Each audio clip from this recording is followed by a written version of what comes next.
अच्छा जी, अस्सलाम वालेकुम। हमारा next topic that we are going to discuss today is proximity sensor.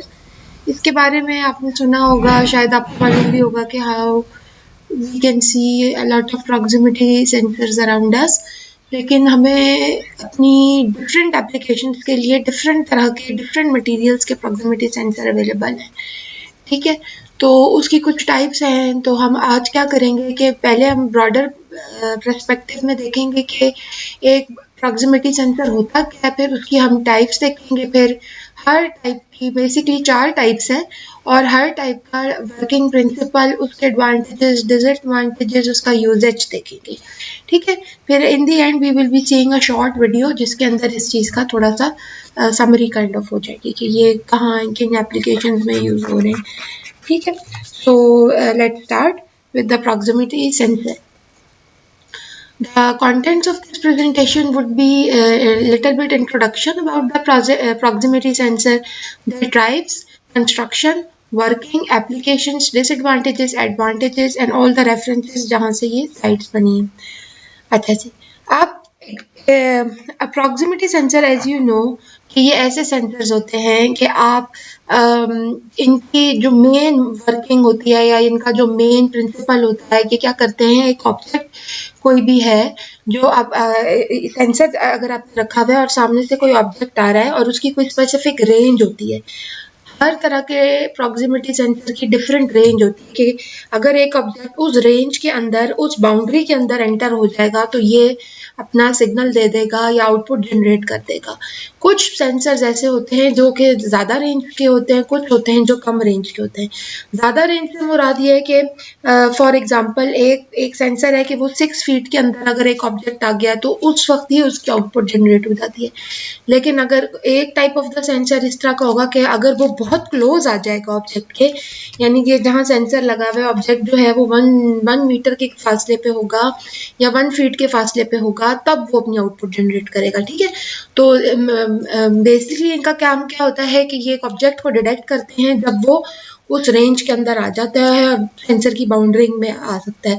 तो हर प्रॉक्सिमिटी सेंसर की रेंज एक जैसी नहीं होती, डिफरेंट मटेरियल के बने होते हैं, डिफरेंट साइजेस के होते हैं और डिफरेंट रेंजेस के होते हैं। इसी रेंज जो है उनका एक मेन कैरेक्टरिस्टिक होता है जिसकी बेस पे वो डिफरेंशिएट होते हैं, डिस्टिंग्विश होते हैं फ्रॉम द अदर टाइप्स।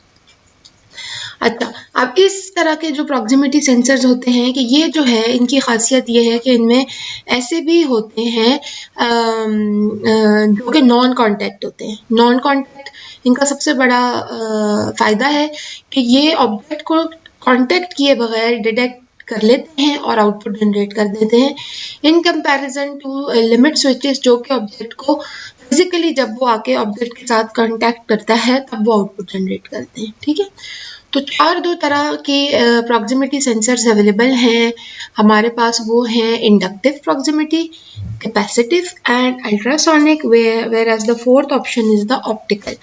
जैसे जैसे इनके नाम हैं, इनको देख के आपको थोड़ा बहुत तो अंदाज़ा हो सकता है कि इसके अंदर किस तरह का फिनोमेना वर्क ऑन कर रहा होगा, लेकिन अगली स्लाइड्स में हम ज़रा डिटेल में देखेंगे कि हर कैटेगरी में किस तरह इनकी वर्किंग चल रही है।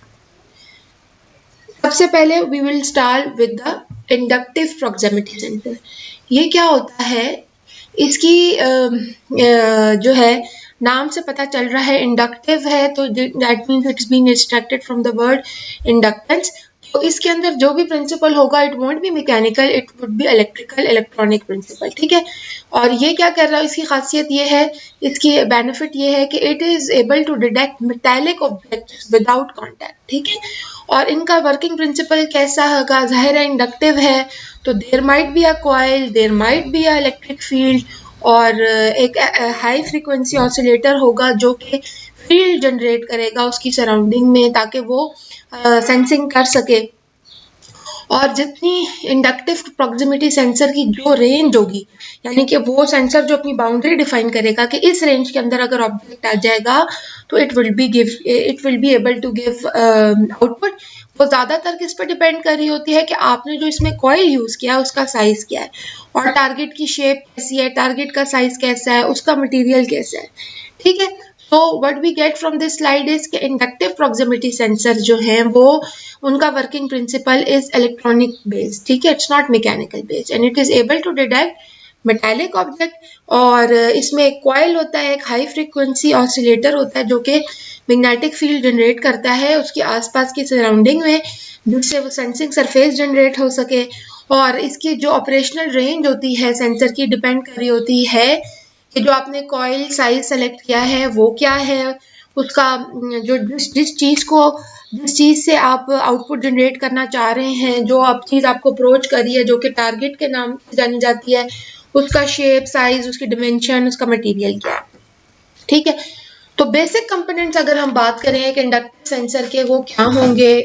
Coil is very necessary, oscillator is there, there might be something that is able to detect, so detector होगा, और कोई आउटपुट का सर्किट होगा। और जो भी डिस्टेंस है, इसकी रेंज है, वो जैसा कि आपको बताया कि वो हाईली डिपेंडेंट है कि किस तरह का मटेरियल, शेप और साइज आप जनरेट कर रहे हो। कॉइल क्या करेगा? High frequency magnetic field generate करेगा, और जब वो मैग्नेटिक जो भी अप्रोचिंग टारगेट होगा, जो भी मेटालिक ऑब्जेक्ट उस फील्ड के सामने आ जाएगा, तो क्या करेगा? It will absorb some of the energy. जब वो कुछ एनर्जी एब्जॉर्ब कर लेगा तो उससे क्या होगा कि जो फील्ड होगी, मैग्नेटिक फील्ड होगी, वो अफेक्ट होगी। अब जो भी उतार चढ़ाव आएगा उसकी ऑसिलेशंस में, उसकी मैग्नेटिक फील्ड में, वो क्या होगी? It would be the change, और वो चेंज जो है वो सेंसर डिटेक्ट करेगा और उसको कन्वर्ट कर देगा in the form of output, ठीक है। अच्छा, अब क्या है, अब compare to the other sensors, ये काफ़ी एक्यूरेट होते हैं, स्विचिंग का रेट इनका ज़्यादा होता है। जहाँ आपके पास रगेड कंडीशंस होती हैं वहाँ इनका ज़रूर वो यूज़ कर सकते हैं, लेकिन ज़रा एक ड्रॉबैक है कि ये स्पेसिफिकली फॉर मेटालिक ऑब्जेक्ट्स होते हैं। अगर कोई नॉन मेटालिक ऑब्जेक्ट आएगा तो they won't be able to detect it, ठीक है। तो इस पर इनकी वर्किंग काम नहीं करेगी। And why is that so? Because इनका वर्किंग प्रिंसिपल जो है वो क्या है? इंडक्टिव है। इंडक्टिव है ना, तो there has to be some electrical field. अगर आपका कोई प्लास्टिक का मटेरियल सामने आ रहा है या वुडन बॉडी जो है वो चलती आ रही है, तो ना तो मैग्नेटिक फील्ड उसमें से वो कर जाएगी, वो अब्जॉर्ब कर लेंगे, they won't be able to respond back, तो it's not going to work, ठीक है। तो the first and the foremost condition is it has to be a metallic object जिस पे ये काम कर सके। अब ये यूज़ कहाँ हो रहे होते हैं? सबसे ज़्यादा कॉमनली यूज होने हैं, you can see in the airports, in the shopping malls, in everywhere जहाँ मेटल डिटेक्टर्स होते हैं। मेटल डिटेक्टर्स आपको पास ऑन किया जाता है, कार वॉशिंग में यूज़ हो रहे होते हैं, ऑटोमेशन इंडस्ट्री में यूज़ हो रहे होते हैं। और यहाँ पे जो भी है कि आप ये देखें कि सबसे बड़ा इसका फ़ायदा ये है कि ये नॉन कॉन्टेक्ट है। जिस पे भी मेटल डिटेक्टर वगैरह आपको चेक कर रहा होता है कि आपके अराउंड कोई मेटल तो नहीं है, तो वो they are not making a physical contact with your body, ठीक है। अच्छा जी, अब क्या हो गया? Capacitive proximity sensor. Capacitive proximity sensor जो है वो एक और टाइप है, और अगर आप इसके नाम से देखें तो आप यू कैन गेस आउट कि कैपेसिटिव है तो there might be something related to capacitance. अब इनकी और इंडक्टिव की अगर आप बात करें तो ये उनसे ज़्यादा ब्रॉडर रेंज में काम कर रहे होते हैं। कैसे काम कर रहे होते हैं? अगेन, ये जो प्रॉक्सिमिटी सेंसर हैं, because they are also non contact, लेकिन जैसे कि इंडक्टिव में हो रहा होता था कि they were only able to detect metallic object, लेकिन जो कैपेसिटिव सेंसर्स हैं they are also able to get output from non metallic objects. अब नॉन मेटालिक बहुत बड़ी कैटेगरी है। कैसे? It include plastics, it include wooden objects, it includes liquids and any other non metal, ठीक है। अच्छा, अब इसमें क्या हो रहा होता है कि how do they work? Name is the capacitive proximity sensor, तो we can get an idea कि it is working on the change of capacitance principle. Capacitance किसके बीच में चेंज हो रही होती है? It is being change between the sensor and the object जिसको आपने डिटेक्ट करना है, ठीक है। और वो ऑब्जेक्ट किस तरह का हो सकता है? It could be metallic, it could be non metallic, it could be wooden, it could be liquid, it could be plastic, ठीक है। अच्छा, अब they are very sensitive instruments, यहाँ लिखा हुआ है they are very sensitive. What does that mean? The sensitive means they are able to detect small change. Distance down to 1 micro inch can be measured. ठीक है।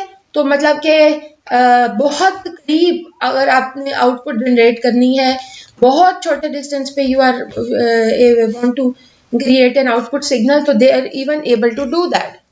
ठीक है। अच्छा, अब इसमें हम देख लेते हैं कि जैसे उसके अंदर जो था, there was a coil, there was an oscillator, there was a output detecting circuit and a detector. तो इसमें ऐसी क्या चीज होती है that is different from the inductive base? Of course ये it's not based on electrical parts only, तो we don't require a coil over here. यहाँ पे प्लेट होती है, ठीक है, कैपेसिटिव प्लेट होती है, एक ऑसिलेटर जरूर होगा, एक डिटेक्टर जरूर होगा, एक आउटपुट सर्किट का भी होगा। अब क्या होता है कि इसके अंदर एक प्लेट जो होती है कैपेसिटर की, वो सेंसर के अंदर होती है, ठीक है, और जो टारगेट है इट इज सपोज कि वो दूसरी तरह की प्लेट यूज कर रहा होता है। और ऑफ कोर्स आपने पढ़ा है कि कैपेसिटिव प्रिंसिपल क्या होता है कि दो प्लेट्स होती हैं, बीच में there is a dielectric medium. वो क्या हो सकता है, it could be water, it could be some other fluid. लेकिन अगर एक सेंसर के अंदर एक प्लेट है, दूसरी प्लेट ऑब्जेक्ट के अंदर है, तो अब इसके बीच में एयर तो है ना, ऐसा तो नहीं है कि कोई वैक्यूम एग्जिस्ट कर रहा है and there is no air. तो जो एयर होगा वो क्या एक्ट करेगा as a dielectric medium between the plate, और अब वो क्या करेगा, इस तरह वो चेंज को डिटेक्ट करेगा और आउटपुट जनरेट कर देगा। कैपेसिटिव सेंसर जो है वो हर उस ऑब्जेक्ट को चेक कर सकता है, उसका आउटपुट जनरेट कर सकता है जिसका डाइलेक्ट्रिक कांस्टेंट जो है आपके पास एयर के उससे ज्यादा होता है, ठीक है, एयर से ज्यादा होता है। अब इसमें होता क्या है, जैसे कि जो कैपेसिटिव प्लेट वाले सेंसर के करीब जो है वो ऑब्जेक्ट आना शुरू होता है, तो क्या होगा, कैपेसिटेंस इंक्रीज हो जाएगी, और जैसे दूर चला जाएगा तो कैपेसिटेंस डिक्रीज होगी, और फिर जब वो करीब आना शुरू हो जाएगा तो जो उसके अंदर इलेक्ट्रॉनिक सर्किट होगा, what is going to do, it's going to start with the oscillations. और जब उसके करीब आने पे और उसके दूर जाने पे ऑसिलेशन इंक्रीज या डिक्रीज कर रही होंगी, उसकी वजह से थ्रेशोल्ड जो है वो आउटपुट जनरेट कर देगा और स्विचिंग हो जाएगी और you would be able to get the result. ठीक है। तो इसकी खासियत we compare to capacitive and inductive sensor, तो इनके क्या फायदे हैं? इसके सबसे बड़ा फायदा ये है कि ये थोड़े महदूद नहीं है for certain kind of materials, यानी कि जैसे इंडक्टिव जो थे they were restricted to metallic objects, they are not restricted, they have the open option कि मेटालिक ऑब्जेक्ट भी इंक्लूडेड है, नॉन मेटालिक ऑब्जेक्ट्स भी इंक्लूडेड है। इनके अंदर क्या है, रिस्पॉन्स टाइम इनका ज्यादा है, ठीक है, पावर यूजेज ज्यादा है, और they are not at all expensive, और इनकी स्पीड भी ज्यादा है, मतलब they are able to respond quickly. ठीक है। इनका working principle, how does they work due to the change in capacitance. Capacitance कैसे चेंज हो रही है, जो आपका एक सेंसर है उसके अंदर एक it act as one plate and the object जो कि इसकी तरफ आ रहा है, it could be wooden, it could be liquid, it could be any other non metal, दोनों के दरमियान जो है air as a dielectric medium travel कर रहा होता है, और जब जैसे ही वो ऑब्जेक्ट करीब आ रहा होता है या जो आपका टारगेट है वो करीब आ रहा है या दूर आ रहा है, उसकी वजह से the principle of capacitance is changing, and due to the change in capacitance there is kind of change in the oscillation, oscillation में चेंज हो रहा है तो उसकी वजह से आउटपुट जनरेट हो रहा है। अब इंडक्टिव कैपेसिटेंस, अब अगर आप देखें इंडक्टिव जो प्रॉक्सिमिटी सेंसर है उसमें हमने एक बात की थी कि they are very suitable for harsh environment. Harsh environment is what, rugged condition, tough condition, high temperatures, winds and everything. This capacitive sensor is a little bit sensitive to these kind of conditions. So यानी कि अगर आपके पास आप ऐसे around temperature में रख रहे हैं जहाँ पे हाई टेम्परेचर्स हैं, there is a humidity factor involved, it might be the case कि अगर आप इसकी प्रॉपर मेंटेनेंस ना करें, maybe over the period of time it does get affected और आपको ये जो है आउटपुट सही ना दे। ठीक है। तो ये यहाँ पे एक मसला आ गया।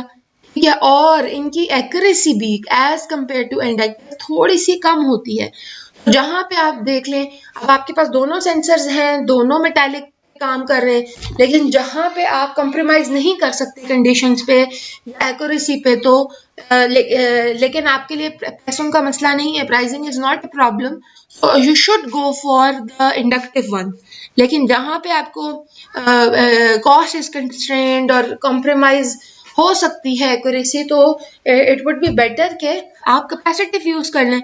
It's very necessary to know how your sensor work, what are its the conditions, और वो सारी जो है they are already given in the data sheet and the kind of sensor you are using.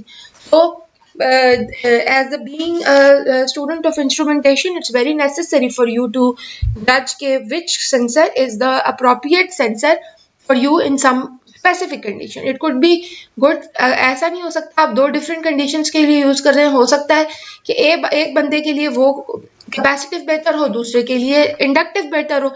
उसमें ये थोड़ी मसला है कि आपने गलत यूज किया या उसने गलत यूज किया. It is wholly and wholly dependent upon your choice. And if you have those points, यानी कि आपसे इस तरह भी पूछा जा सकता है, आपको एक सिनेरियो दे दिया जाए, आपको कहा जाए कि भाई ये सिनेरियो है, एक घर है, इसमें ये कंडीशंस हैं, ये ऑपरेशनल कंडीशंस है, अब आप आके इसको ऑटोमेट करो, इसके सारे सेंसर्स वगैरह लगाओ. हो सकता है एक बंदा इसमें कोई एक सेंसर तरह का लगा रहा हो, दूसरा बंदा उसी कैटेगरी का दूसरा सेंसर लगा रहा हो, for example temperature, for example 4 sensor. But he or she should have a good enough reason कि भाई मैं ये क्यों यूज कर रहा हूँ. And there might be a case where both of them are justified कि उन्होंने किस पॉइंट को जहन में रख के they have used that particular kind of sensors. ठीक है. अच्छा, कैपेसिटिव सेंसर जो है क्योंकि इनकी ब्रॉडर रेंज है नॉन मेटालिक ऑब्जेक्ट्स की वजह से, तो आपके अराउंड आपकी डेली लाइफ में, आपके रोजाना के यूज में दे आर इंक्लूडेड. जैसे कि आपके मोबाइल फोन्स में हो गए, आपके टैब्स में हो गए, लैपटॉप के पैड्स में हो गए, और डिफरेंट तरह के डिस्प्लेज में हो गए. तो they are very much into. अच्छा, अब क्या हो रहा है कि मैकेनिकल स्विचेस तो आपने पढ़े थे, क्योंकि ये बहुत ज़्यादा रिलायबल हैं, दे आर इजी और इतनी कॉस्ट भी नहीं है, तो जो साइंटिस्ट हैं, जो कि डिज़ाइन इंजीनियर्स हैं, they are using it more and more कि आप इससे जो है क्या कर सकें, आप इसकी रोबस्टनेस को इंक्रीज कर सकें, रिलायबिलिटी को कर सकें, डिज़ाइन छोटा कर सकें, ताकि ये मज़ीद पे मज़ीद यूज़ हुआ जा सके. ठीक है. Another category of these proximity sensor is the optical proximity sensor. अच्छा, जैसे कि इंडक्टिव था, वो नाम से पता चल रहा था कि वो इंडक्शन के प्रिंसिपल पे काम कर रहा है. कैपेसिटिव था तो वो नाम से पता चल रहा था कि चेंज ऑफ कैपेसिटेंस पे काम कर रहा है. Now it is optical. Optical is related to light, so we can guess around ये किसी चेंज ऑफ लाइट के फिनोमेना से, कोई लाइट से रिलेटेड there would be something going around, कोई लाइट की कोई मूवमेंट हो रही होगी, there might be a source, there might be a detector, we can guess that part out. ठीक है. So let's look around. अब ये क्या कर रहा होता है कि ये ऑब्जेक्ट को डिटेक्ट कर रहा होता है कि लाइट की मोशन से, मूवमेंट से कर रहा होता है. सेंसिटिव लाइट एलिमेंट्स यूज करते हैं, और इसमें एक ट्रांसमीटर होता है और एक रिसीवर होता है, एक सोर्स होता है, एक डिटेक्टर होता है. ठीक है, यू कैन से दैट. और जब वो ऑब्जेक्ट जो है, सोर्स जो है वो रे ऑफ लाइट इमिट करता है, और वो ऑब्जेक्ट जो है within the range of the sensor आ जाता है, कोई ऑब्जेक्ट उस रेंज ऑफ द सेंसर जहां डिटेक्टर है उसको क्रॉस आउट कर लेता है, तो पता चल जाता है कि भाई कोई ऑब्जेक्ट जो है आपका वो आ गया है. इसका वर्किंग प्रिंसिपल इस डायग्राम से आपको इजीली आइडेंटिफाई हो सकता है. इसमें क्या होता है, लाइट जो है वो ट्रांसमीटर से या सोर्स से इमिट होती है और वो ऑब्जेक्ट पे फोकस होती है. अब क्या होता है कि वो जब ऑब्जेक्ट पे फोकस होती है तो ऑब्जेक्ट बीच में होता है, तो वहां से रिफ्लेक्ट बैक करके वो किस पे चली जाती है, it goes back to the receiver. Receiver में लगा होता है एक फोटो डायोड, और जब वो फोटो डायोड के पास रिसीव होती है उस लेंस के थ्रू, तो क्या होता है कि पता चल जाता है कि भाई यहाँ पे कोई ऑब्जेक्ट है. फॉर एग्जांपल ये आपकी वो ऑप्टिकल सेंसर है. यहाँ पे देखें, ये एक it is a light emitting LED means light emitting diode. यहाँ पे है, यहाँ से इसने रेस, लाइट रेस फेंकी. इंसिडेंट रेस मींस के इंसिडेंट किया उन्होंने ऑब्जेक्ट के ऊपर. यहाँ पे इसका एक ट्रांसमीटर का लेंस लगा हुआ है, यहाँ पे इसका रिसीवर का लेंस लगा हुआ है. अगर यहाँ पे कोई ऑब्जेक्ट नहीं होगा तो they won't be able to come back, लेकिन अगर कोई ऑब्जेक्ट होगा तो वो क्या होगा, उस ऑब्जेक्ट से टकराएंगी लाइट वेव्स और रिसीवर पे आके रिसीव हो जाएंगी. उससे फिर पता चल जाएगा कि जी ऑब्जेक्ट आ गया. अब यहाँ पे ये बहुत ज्यादा कहाँ यूज हो रहे होते हैं, सिक्योरिटी का जहाँ पे इश्यूज हो, वहां पे आप आराम से इनको यूज कर सकते हो। लेकिन जरा ये है क्योंकि इसके अंदर देखें ना आपको detector, receiver, lens and everything is there, तो इनकी कंस्ट्रक्शन महंगी होती है, ठीक है। तो आपने लेवल सेंसिंग करनी हो, डिस्टेंस मेजरिंग करनी हो, वहां ये यूज हो रहे होते हैं। लेकिन कॉस्ट के पॉइंट ऑफ व्यू से ये मार खा जाते हैं with respect to capacitive and inductive sensor, they are suppose to be a better choice than that, ठीक है। तो ये स्पेशली सिक्योरिटी ऑप्शंस में हम ज्यादा देखते हैं कि इनका यूजेज हो रहा होता है। अच्छा जी, इसके बाद आपके पास जो next category of the sensors है वो क्या है, अल्ट्रासोनिक सेंसर्स। अल्ट्रासोनिक सेंसर से हम बहुत ज्यादा फेमिलियर हैं। अगर इनका और जो है ना ऑप्टिकल सेंसर ये मिलते जुलते हैं, जैसे कि आपने पहले देखा कि इंडक्टिव और कैपेसिटिव जो थे वो थोड़े मिलते जुलते थे, ये अल्ट्रासोनिक जो है वो और जो है ना ऑप्टिकल मिलते जुलते हैं। ऑप्टिकल में क्या होता है कि वर्किंग प्रिंसिपल के अंदर लाइट वेव्स जो है वो एक सोर्स और एक डिटेक्टर, सोर्स से निकलती हैं, डिटेक्टर पे रिसीव होती हैं, ट्रांसमीटर से निकलती हैं, रिसीवर पे रिसीव होती हैं। So as you can guess that कि यहाँ पे क्या होगा, इंस्टेड ऑफ अ लाइट यहाँ पे यूज हो रही होंगी, क्या यूज हो रहा होगा, it would be a sound wave, high frequency sound wave होगी। अच्छा, अब क्या होता है कि ये जो high frequency sound wave ultrasonic sensor में यूज हो रही है, of course it is above the hearing range है। हेयरिंग रेंज यानी कि जिस फ्रीक्वेंसी पे आपकी हेयरिंग की पावर अल्लाह ने आपको दी है, ये उस फ्रीक्वेंसी से ज्यादा होती है। So they are called the ultrasonic frequency. और ये सारे लिविंग बींग्स जो हैं they are not able to respond to that, some of the animals can listen to that. One of the fine example for that is dolphin, ठीक है। तो ultrasonic frequency is 40 kilo hertz, they can measurement. अब इनका क्या है, they are again very sensitive instrument, और दुनिया ने बड़ी तरक्की की है in case of ultrasonic and it's applications. तो बहुत सारी इसकी वाइड रेंज ऑफ एप्लीकेशंस हैं। बहुत छोटे डिस्टेंसेस के लिए भी ये यूज हो रहा है, बहुत बड़े डिस्टेंसेस के लिए भी यूज हो रहा है, ठीक है।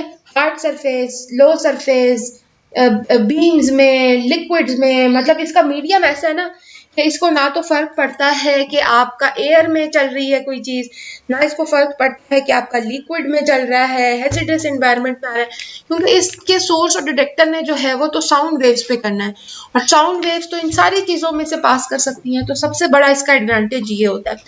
तो it has a very broader range. इसमें ये जो है सेंटीमीटर से लेकर इंचेस से लेकर बड़े लार्ज साइज ऑब्जेक्ट, छोटे ऑब्जेक्ट, हार्ड सरफेस, हर तरह के ऑब्जेक्ट्स को कैटर आउट कर सकता है, ठीक है।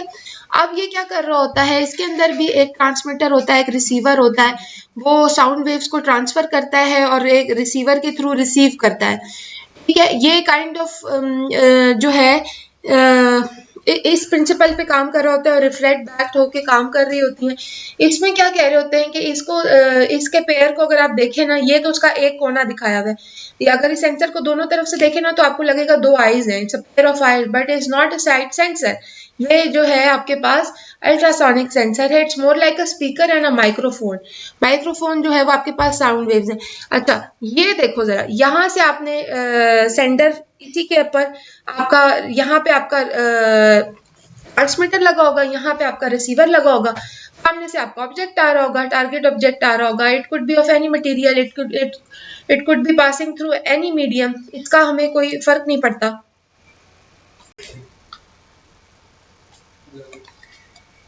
अच्छा जी, लाइक आई सेड बिफोर, क्या आप देखें इसमें क्या होता है, ये आपके पास एक सेंसर है, यहीं इसी में ट्रांसमीटर लगा हुआ है, इसी में रिसीवर लगा हुआ है, साउंड वेव्स एमिट हुई, ये ट्रेवल करके गई ऑब्जेक्ट के पास, और ऑब्जेक्ट के पास ट्रेवल करके गई और फिर वहां से रिफ्लेक्ट बैक हुई, और जो ये डिस्टेंस कवर होगा वो यहाँ पे कैटर हो जाएगा, इधर से वो आउटपुट जनरेट कर देगा। दो सेपरेट यूनिट्स भी होते हैं, और एक ही यूनिट के अंदर एक तरफ सेपरेट एमिटर लगाओ, एक तरफ डिटेक्टर, ऐसा भी होता है, ठीक है। और ये इनका होता है वर्किंग फिनोमेना। सबसे बड़ा इनका फायदा जो है वो, एज आई टोल्ड यू, कि साउंड वेव्स तो हर मीडियम में ट्रेवल कर लेती हैं, तो इनको फर्क ही नहीं पड़ता कि कंडीशन रगिड है या नॉन रगिड है, टफर है या नहीं है, और हर तरह की कंडीशन में काम कर सकते हैं। और सेंसिंग डिस्टेंस का लाइक आई टोल्ड यू, लेकिन ये एक्सपेंसिव होते हैं, उससे जो कैपेसिटिव और इंडक्टिव है उनसे, लेकिन इनका सबसे बड़ी बात ये है कि इसमें वेरिएबल रेंज अवेलेबल है। बहुत छोटे डिस्टेंस को भी मेजर कर सकता है, बहुत बड़े डिस्टेंस को भी मेजर कर सकता है। अब इसमें थोड़ा सा डिफरेंट ये हो जाता है कि जो जब ये साउंड वेव्स इमिटर से इमिट करता है, डिटेक्टर पे डिटेक्ट होता है, तो आगे जो ऑब्जेक्ट है वो किस तरह का है, अगर वो सॉफ्ट है, अगर वो कर्व्ड है, अगर वो थिक है, अगर वो बहुत छोटा है, अगर वो बल्की है, तो इससे मतलब उसके मटेरियल से नहीं बल्कि उसकी शेप और उसकी कॉन्फ़िगरेशन से इसको फर्क पड़ता है। तो उस पे थोड़ी सी there might be kind of variation in the output, तो वो थोड़ा समझता है। आपके अराउंड, आपके सामने प्रॉक्सिमिटी सेंसर हम कितने ज़्यादा डिपेंडेंट हैं इस पे, हर जगह आपको नज़र आएंगे।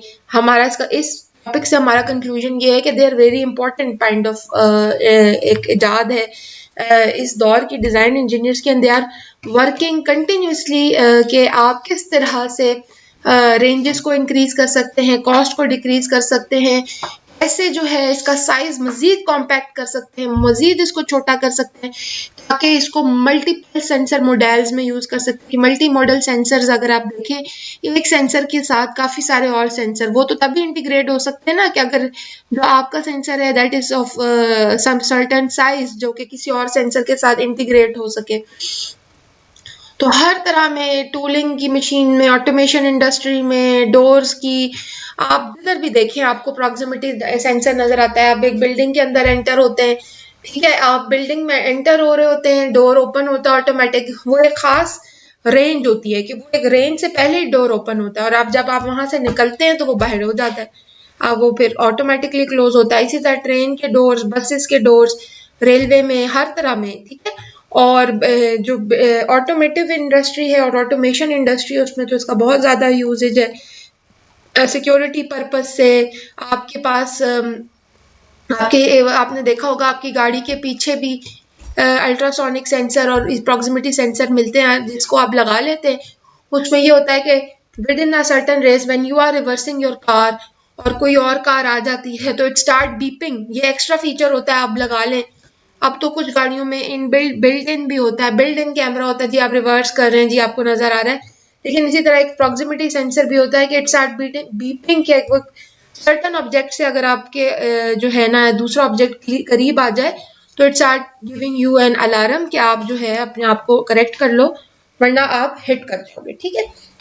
So these are some of the references जहां से ये सारा मटेरियल ग्रैब ऑन किया गया है, और इसको अगर हम देखें तो दे आर वेरी इंटरेस्टिंग और यूजफुल टाइप ऑफ स्लाइड्स जिसके अंदर आपको हर तरह की डिटेल दी गई है of inductive, capacitive, ultrasonic and optical sensors. अब सबसे ज़्यादा ब्रॉडर जो यूजेज है वो अल्ट्रासोनिक का है, लेकिन वो महंगे भी होते हैं, थोड़ा सा एक्यूरेसी पे कॉम्प्रोमाइज़ हो सकता है। तो ज़रूरी नहीं है कि you should always use ultrasonic proximity sensor, it could always be some other one, inductive हो सकता है, कैपेसिटिव हो सकता है, लेकिन of course it is wholly and solely dependent कि आप किस तरह के मटेरियल को यूज कर रहे हो, क्या चॉइस अराउंड करना चाह रहे हो उसके लिए, ठीक है। अब ये हमारा टॉपिक कंक्लूड हो गया है। थर्सडे को we would be having a 1 hour quiz. 1 hour quiz उसमें टेक होम टाइप जैसे होता है, मतलब इसमें ये होगा कि आपको क्विज अपलोड कर दिया जाएगा, there would be numericals from both those topics, और आपने क्या करना होगा, पेपर पेन पे उनको सॉल्व आउट करके you have to upload it in your Google classroom within the specific range of time, और बस वो आपका होगा। उसमें थ्योरेटिकल पार्ट कुछ नहीं होगा, there won't be MCQs and like that, ठीक है। इसके बाद थोड़ा सा हमने डेप्थ में जो है मैकेनिकल एम्पलीफायर्स और अल्ट्रासोनिक ट्रांसड्यूसर को देखना होगा, उससे रिलेटेड इंफॉर्मेशन होगी, उसका अनदर हाफ एन आवर का सेशन होगा, वो अपलोड कर दिया जाएगा। तो इसके बाद मैं आपको एक वीडियो दिखाती हूँ जिससे you would be able to understand more कि इसका क्या यूजेज है और ये किस तरह यूज अराउंड हो रहा है। तो do have a look at it, ठीक है। तो I show you.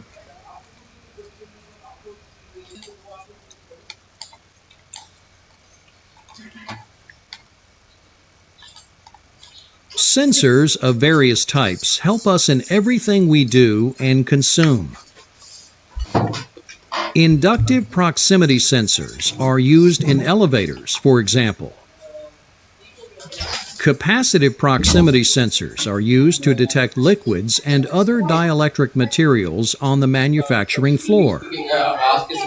And photoelectric sensors are used in our homes and in countless other applications. Let's take a closer look at how these three common types of sensors work. Inductive sensors can detect a target from 0.5 millimeters to 40 millimeters. They only detect metallic targets and therefore use a magnetic field to detect its presence. When a ferrous metal material enters the magnetic field, electrical currents known as eddy currents are induced on the metal surface. These eddy currents induce a power loss within the oscillator circuit, and in turn cause a reduction in the amplitude of the oscillations. This is known as the echo or eddy current killed oscillator principle. This change in amplitude sends a signal to the switch, changing it to its normally open or normally closed configuration, respectively.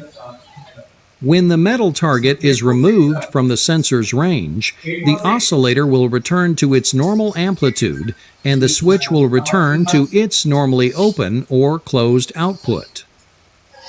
Capacitive proximity sensors, on the other hand, can detect dielectric materials such as liquids, plastic, glass, wood, and granulated substances as long as it has a dielectric constant of 1.2 or more.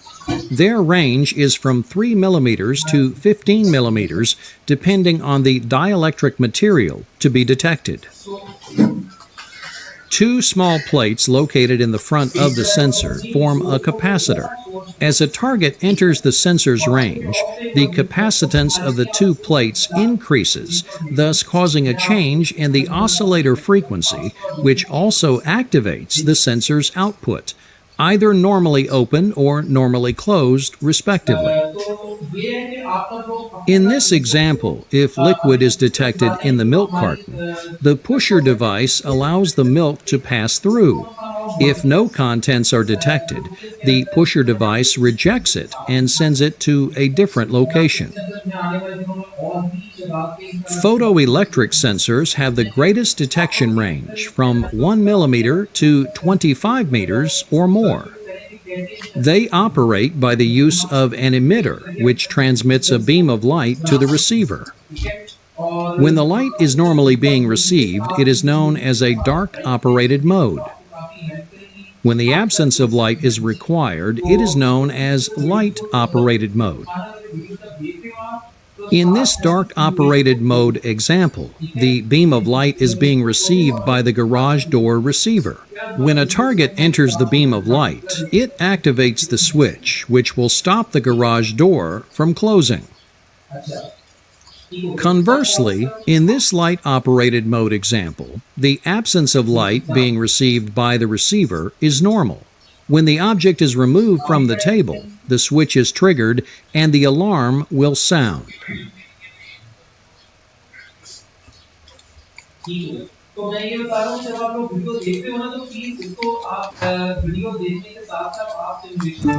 Grammarly does more than cat.